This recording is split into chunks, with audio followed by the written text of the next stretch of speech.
Hapo malinia wana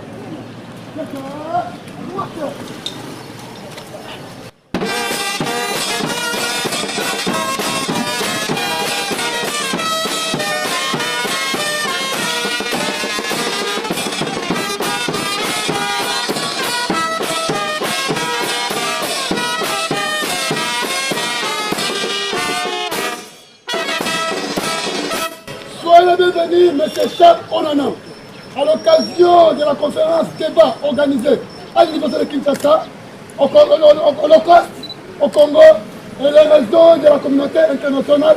Les éléments de la police universitaire sont rangés pour vous accueillir. La grande, les honneurs, le grand honneur, Mwamba, Bidouala.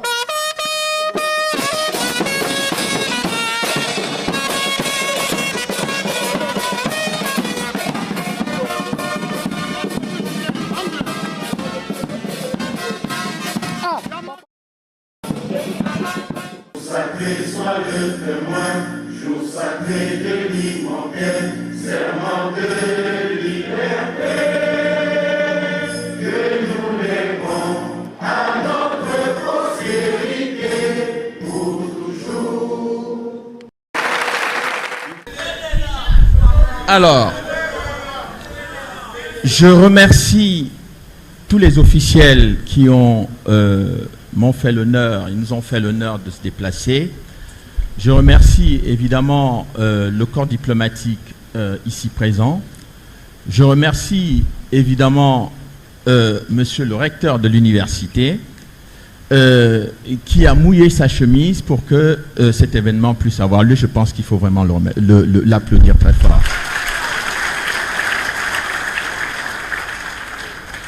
Évidemment, il y avait derrière le recteur les mains de mes confrères et amis enseignants-chercheurs qui ont fait le maximum et qui soutiennent ce travail depuis la sortie du livre. Vraiment, il faut les applaudir très fort.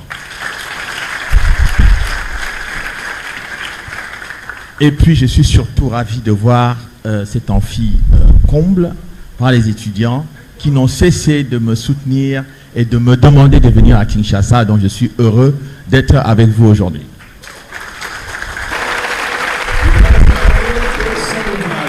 Alors, il y a quelqu'un que je ne peux pas ne pas remercier, même si certains savent déjà que c'est mon ami, mais il y a quelque chose qui nous lie depuis de très nombreuses années, c'est de travailler en quelque sorte dans la solitude et, je dirais, une certaine forme d'indifférence.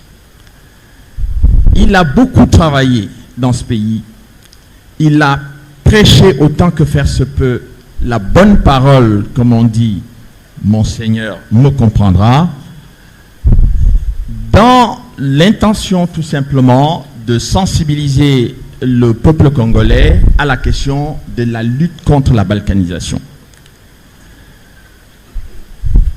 Il a perdu son emploi à la télévision nationale, un journaliste chevronné, reconnu, respecté, et je dirais incorruptible. Et ça, c'est très rare en Afrique et dans ce pays.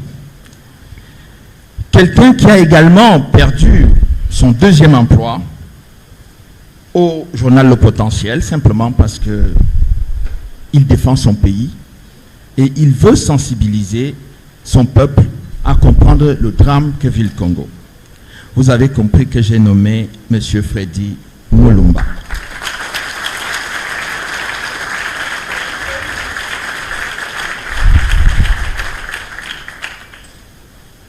Alors,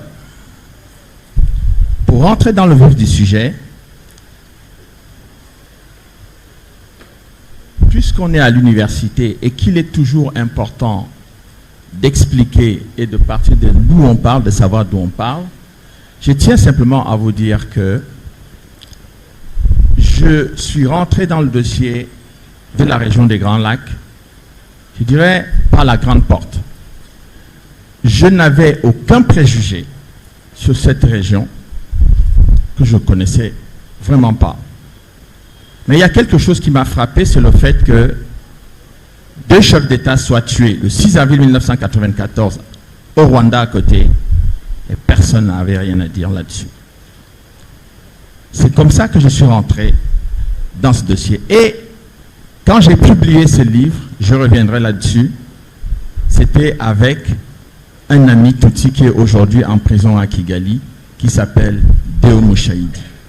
Un rescapé Tutsi de 1994, pour qui, aujourd'hui encore, j'ai beaucoup de peine et une larme à l'œil. Et tous ceux qui ont essayé de me faire le procès, je dirais, comme on dit en Afrique, en sorcellerie, sur M. Nana, anti-Tutsi, etc., ben, je ne les ai jamais entendus parler de Deo Mushahidi. Et je vous demande, vous Congolais, aujourd'hui, parce que ce garçon, il a été emprisonné parce qu'il était en désaccord avec ce qui se passait dans votre pays. Si vos applaudissements peuvent faire chaud au cœur à mon ami Deo Mushahidi,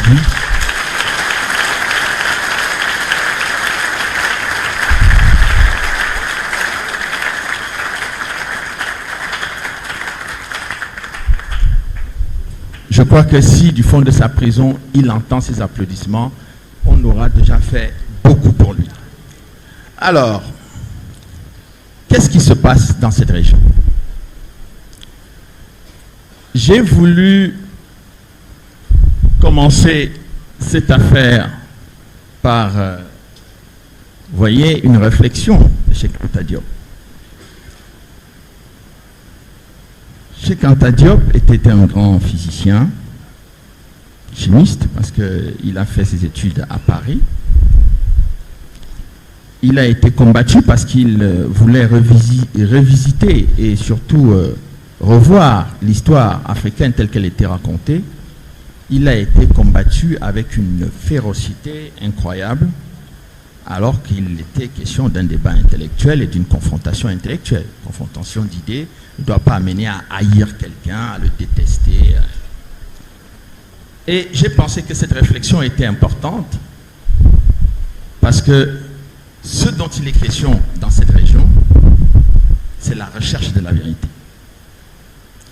Moi, je ne suis pas là en tant que grand prêtre Manitou, gourou, qui dit « je sais tout, j'ai tout compris, je suis le savant ». Non. Vous savez que ce qui est cher à tous les chercheurs, c'est d'abord l'humilité. Et Socrate disait « je sais une chose, c'est que je ne sais rien » pour les philosophes, notamment mon cher ami, le professeur qui est là, qui a présenté tout à l'heure, on sait tous que quand vous partez de l'idée que vous ne savez pas, vous faites le maximum d'efforts pour savoir. Et en général, lorsque vous cherchez longtemps, vous trouvez. C'est le chercheur français Poincaré qui disait souvent, pour trouver sans chercher, il faut avoir longtemps cherché sans trouver. Et je crois que ce qui fait la détestation de certains à mon endroit, c'est que je prends le temps pour chercher longtemps, et quand je trouve en général, ce que je trouve les dérange. Alors, la deuxième chose, c'est qu'il y a quelques années, j'ai eu des entretiens avec le colonel Luc Marshall. Pour vous dire brièvement, c'était le commandant des casques bleus des Nations Unies au Rwanda en 1993-1994, c'est-à-dire qu'il était venu avant les événements. Et le colonel Luc Marshall connaît très bien le Congo parce que c'est un officier belge. Il a commandé les troupes des Nations Unies au Rwanda en 1994, c'est-à-dire qu'il était chargé de ce qu'on appelait le secteur Kigali. Et le secteur Kigali, c'était quoi? C'est que tout ce qui se passait sur le plan strictement militaire, entre les deux belligérants, le gouvernement Hutu et la rébellion Tutsi de Paul Kagame, c'était le colonel Marshall qui contrôlait les armes des deux parties. Il m'a fait beaucoup de confidences, il m'a raconté beaucoup de choses pendant de nombreuses années, et j'ai essayé de comprendre, dans la logique de ce que je trouvais, venir régulièrement faire des discussions avec lui, et j'ai approfondi mes connaissances en échangeant avec lui. Pour la petite histoire, il a été, lorsque j'ai soutenu ma thèse doctorat à l'Université de Lyon 3, il avait été invité comme membre du jury, comme expert des Nations Unies pour ce que j'étais en train de démontrer. Je voudrais donc, il y a quelques années, avec l'aide de mon éditeur, j'ai voulu faire une émission avec lui, parce que vous savez très bien que il y a certains acteurs de l'histoire, si on n'a pas la chance de recueillir et de garder leurs témoignages, eh bien, lorsqu'ils disparaissent, eh bien, une grande partie de leur expertise nous échappe s'ils n'ont pas écrit. Donc, j'ai voulu garder le témoignage de Luc Marshall et je voudrais qu'on l'écoute avant que je commence mon exposé. Colonel Marshall, est-ce que cette histoire d'invasion et de pillage du Congo, vous l'avez ressenti à quel moment que l'OFPR avait des intentions sur le Congo? Je crois que je vais donner un éclairage auquel j'ai participé au début des années 90, je crois que c'était environ 92, où les Américains ont donné un briefing à l'OTAN à Bruxelles, briefing qui était la conclusion d'une enquête, d'une étude stratégique, étant donné la chute du mur de Berlin et l'implosion du bloc soviétique. Les Américains se sont retrouvés un petit peu désemparés pour savoir quel est notre ennemi maintenant, puisque les Russes, ou les Soviétiques, ça n'existe plus. Et donc ils ont, fait une étude stratégique, donc une prospective dans le futur. Et pour être bref, leur conclusion était très simple. Donc nous sommes en 92, et leur conclusion c'était jusqu'en 2017, les États-Unis n'ont rien à craindre par rapport à leur hégémonie mondiale. Et pour pouvoir poursuivre cette hégémonie ou maintenir cette hégémonie, ils ont identifié, ils l'ont exprimé tel quel, deux régions dans le monde, l'Amérique du Sud et l'Afrique centrale, où ils devaient prendre concrètement pied pour pouvoir assurer ce maintien de leur hégémonie. Bon, ils se sont un peu trompés sur la date de 2017, mais n'empêche qu'ils sont quand même en Afrique centrale. Et donc, tout ça fait partie, aussi d'un plan stratégique. Alors, j'ajouterai à ceci, c'est que le nom de Roger Winter ne vous est sans doute pas inconnu, mais s'il y a bien quelqu'un qui a joué un rôle... Reconnu comme un agent de la CIA. Oui, dans toute la succession de coups d'État qui ont eu lieu en Afrique, c'est Roger Winter. Moi, je ne l'ai pas vécu, mais il paraît qu'au début avril, Roger Winter se trouvait à Mulindi, qui était le quartier général de Kagame, du FPR, où on avait rassemblé une série de personnes qui étaient à même de financer la campagne militaire de Kagame. Pour compléter justement votre propos là-dessus, M. Winter a été effectivement décoré M. Winter a été décoré officiellement par Paul Kagame. Plus haute distinction du Rwanda, enfin du régime actuel. Ce que je veux dire, c'est que dans cette configuration, j'ai voulu, en échangeant avec le colonel Marshall, comprendre qu'est-ce qui était recherché à travers le drame du Congo. Et comment on pouvait comprendre ce que vit le peuple congolais aujourd'hui depuis pratiquement 30 ans, du fait tout simplement que les grandes puissances ont décidé de se taire. Vous avez tous vu, lorsque la guerre avait éclaté, lorsque le Saddam Hussein avait envahi le Koweït dans les années 90, la première chose qui a été déclenchée au niveau de la communauté internationale, c'était ce qu'ils ont appelé, les Américains ont appelé tempête du désert, c'est-à-dire une mobilisation extrêmement féroce, forte, contre l'Irak. Il y a eu des bombardements en Irak parce qu'on considérait que l'Irak avait violé, le droit international, avait violé la souveraineté de l'État du Koweït. Et il se trouve que la même configuration s'est produite il n'y a pas très longtemps par rapport à la Russie avec la question de l'Ukraine, même si c'est très complexe ce dossier-là, et que généralement quand on commence à analyser les questions complexes, on vous taxe tout de suite, soit de complotiste, soit de pro-russe, ou je ne sais pas quoi. Alors en fait, tous les Occidentaux savent très bien que l'Ukraine ne peut pas faire la guerre contre la Russie. C'est mathématique sur le plan militaire. Mais néanmoins, on a quand même soutenu l'Ukraine en voulant qu'effectivement l'Ukraine puisse faire la guerre. Bon, alors évidemment, la question de l'Ukraine telle qu'elle est posée, eh bien, a toujours été un problème de débat à la fois au niveau international et au niveau médiatique.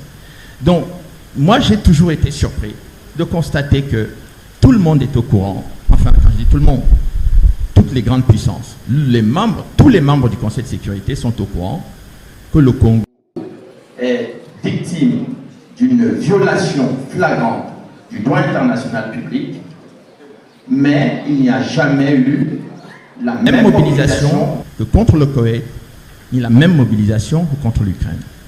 Peut-être parce qu'on se dit que le Congo mérite d'être envahi, mais ce qui m'a le plus marqué, c'est le silence des États africains vis-à-vis de la violation de la souveraineté du Congo. Pourquoi?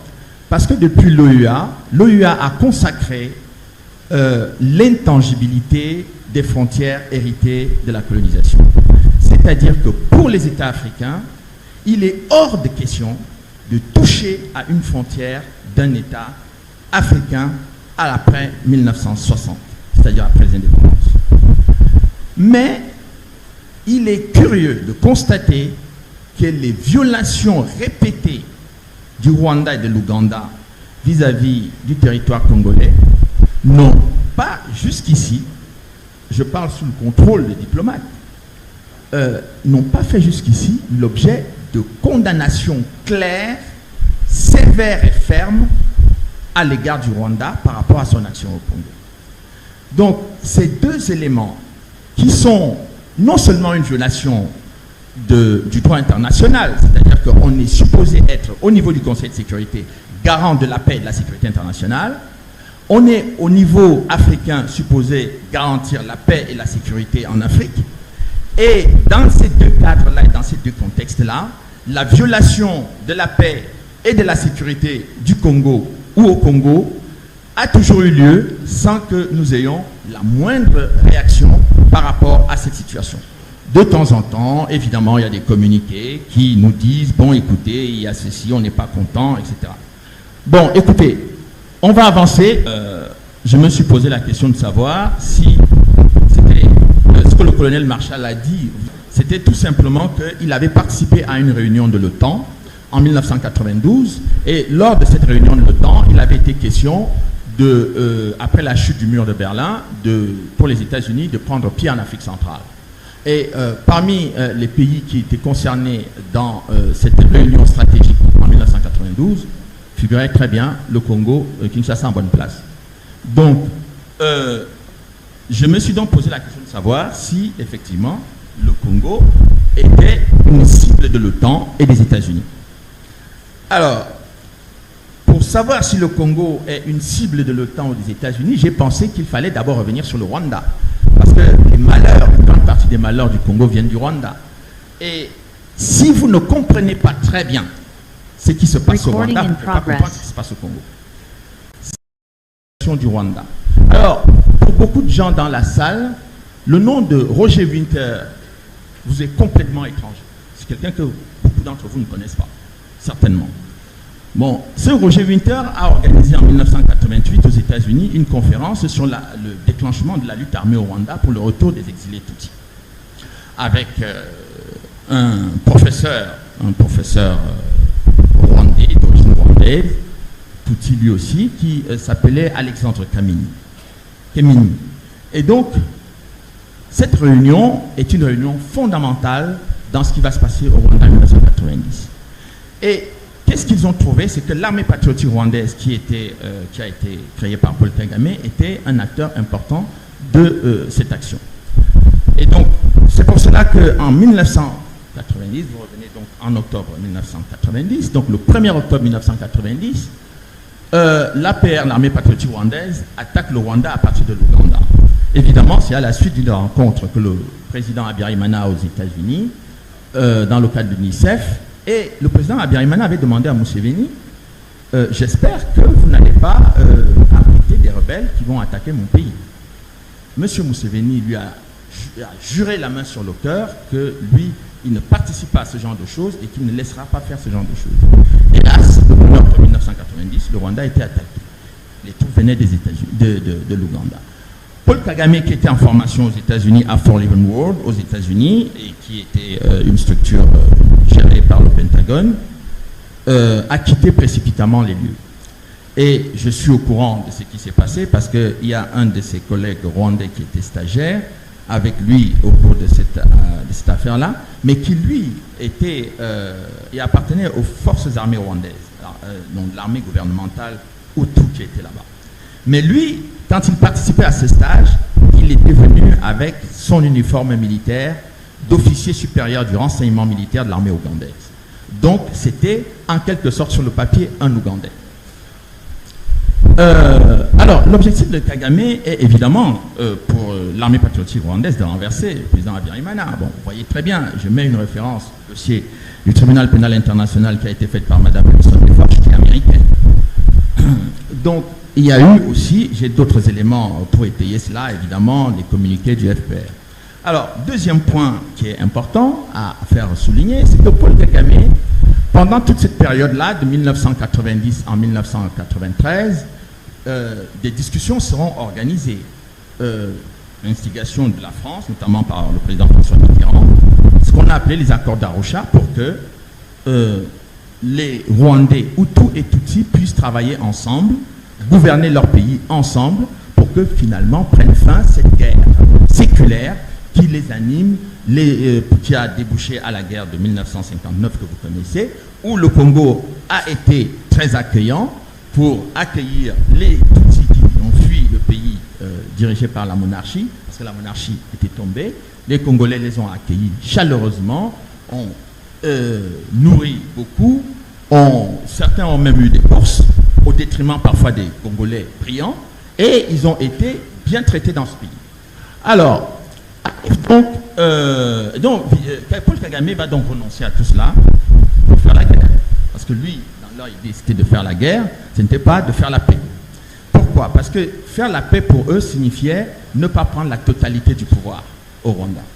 Et ce que l'armée patriotique rwandaise, donc qui était essentiellement composée de Tutsis, même s'il y avait quelques Hutus de service, comme les Hutus eux-mêmes disent, que nous, on nous a considérés comme les Hutus de service, eh bien, beaucoup, ils étaient en quelque sorte sous le commandement des Tutsis dont Paul Kagame avait la direction. Alors, et je vous demande aussi là de faire très attention.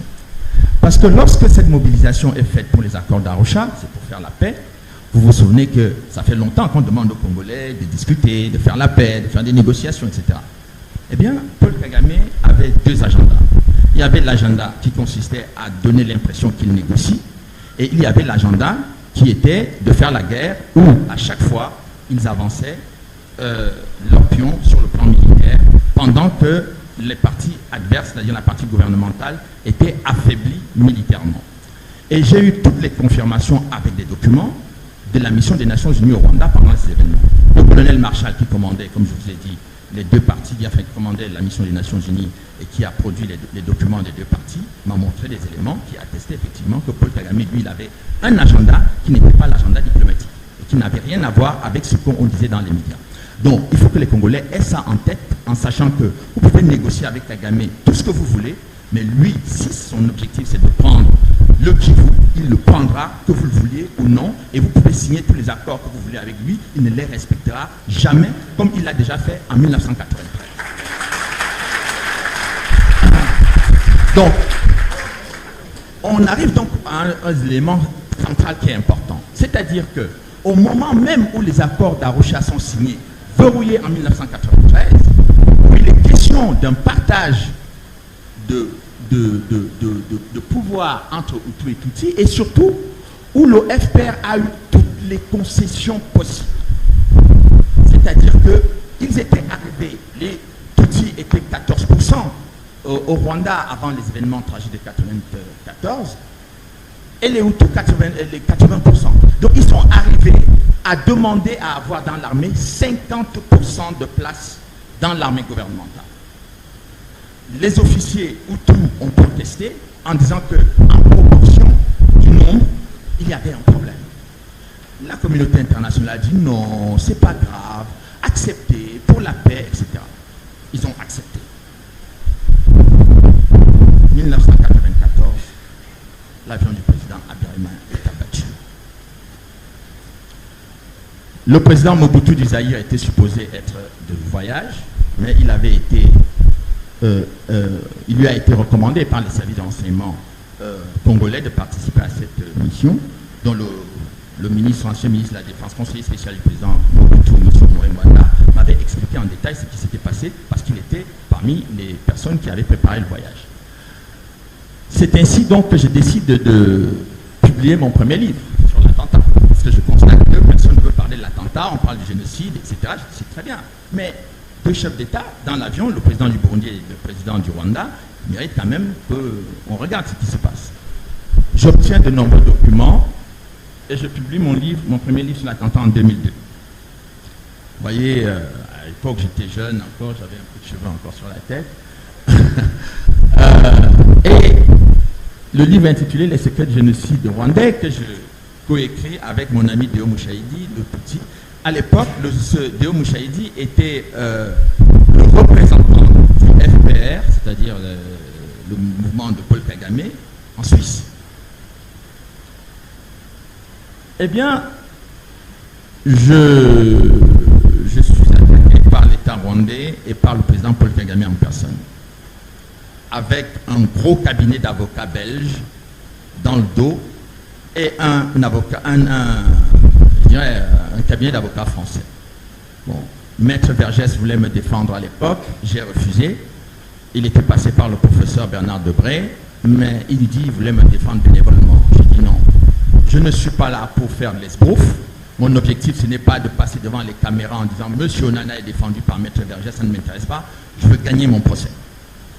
Et je décide donc de prendre un petit avocat togolais qui était secrétaire de la conférence à Paris, On monte le dossier, on prépare, fournit 4000 documents de preuve et j'ai parmi mes témoins le colonel Luc Marshall qui était le commandant de la force des Nations Unies au Rwanda. 2 jours avant la tenue du procès, Paul Kagame et son avocat envoient une lettre de désistement et de l'État rwandais et de Paul Kagame lui-même.